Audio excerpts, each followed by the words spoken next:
News Radio 740 KTRH. Black attitudes, according to an AP survey, it's up about 3%.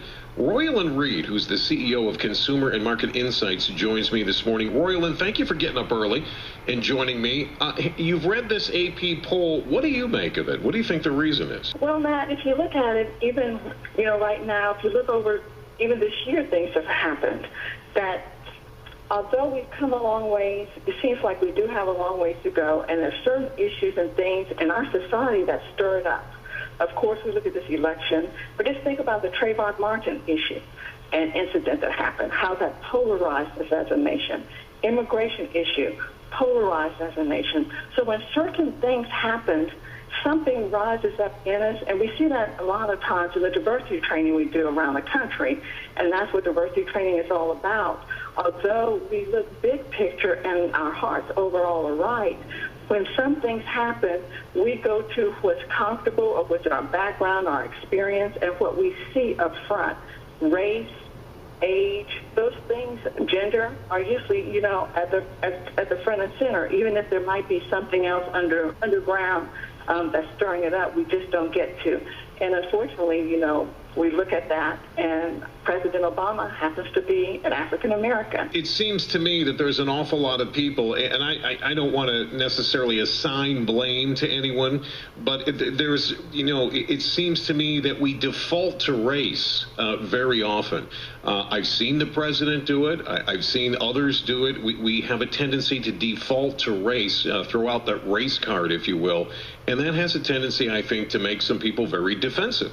And it happens, and that's exactly what I was saying too, Matt, that we go to that, and we have to continue to go under the layers and look at the issues of what's really happening. But right now, it's easy. It's easy. It stirs emotion, and so often we see in everything in our society, it stirs emotion. But you look at it too, it's just go back and think about, 9/11.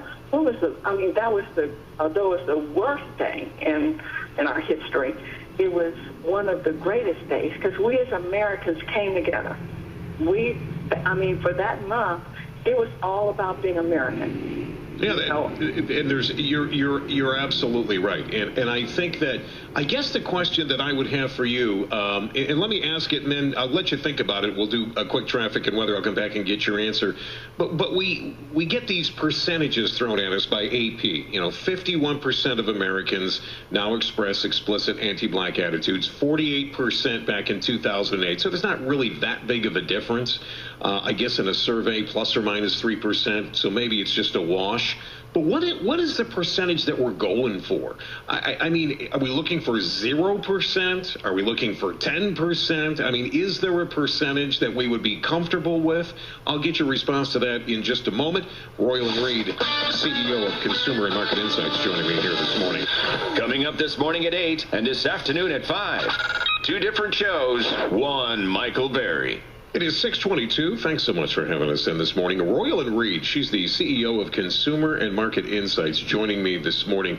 Royalyn, I want to thank you for getting up early and coming on with us this morning. We're talking about that AP poll showing 51% of Americans now expressing explicit, this is the word they use, anti-black attitudes compared to 48% in 2008. So if we're looking at an average poll here, with a margin of error of plus or minus 3, I guess we're about even. So what is the percentage, Royalyn, that we're going for here? I mean, are we ever going to see 0% of Americans expressing, anti-black attitudes or anti-Hispanic attitudes? Well, you know what? That's a very good point you brought up, Matt. First of all, statistically significant, 48 to 51%. That's not a big deal. But what is still alarming is we're saying that 50% of the poll, 50% by any means, that means half and half of the group. I would think if you look at the 20/80 rule, 20/80 rule works. 20%, 80%, but some kind of movement. But what we're seeing is there's no change. There's no difference in how people are feeling after 4 years. So it's basically the same. And I think, when we look at it too, is the bottom line is how do we move that, and what do we do as we look at it? Did we expect that some people probably did. I certainly didn't think that by electing a black president that was going to make anyone that had, preconceived notions about race change their mind one way or the other. I don't think it's the president of the United States that is going to make me or anyone else change our minds one way or the other about race. Do you? I agree with you wholeheartedly because it's about the issues. That's what diversity is about. If we go down, the issues, and one of the main issues is people aren't working. People want jobs. Right. People want to be be situated. That's what it's really about. And so it should not have to be and focus on race. Because would this be an issue if it weren't an African American president? Right. So that's what we see when it comes to the surface. But I would say, too, Matt, is we know we still have an issue. I mean, it's great that, people like you are, you have it on your show, we're talking about it, but we'll know when those numbers change and they significantly drop and when this is no longer an issue to talk about.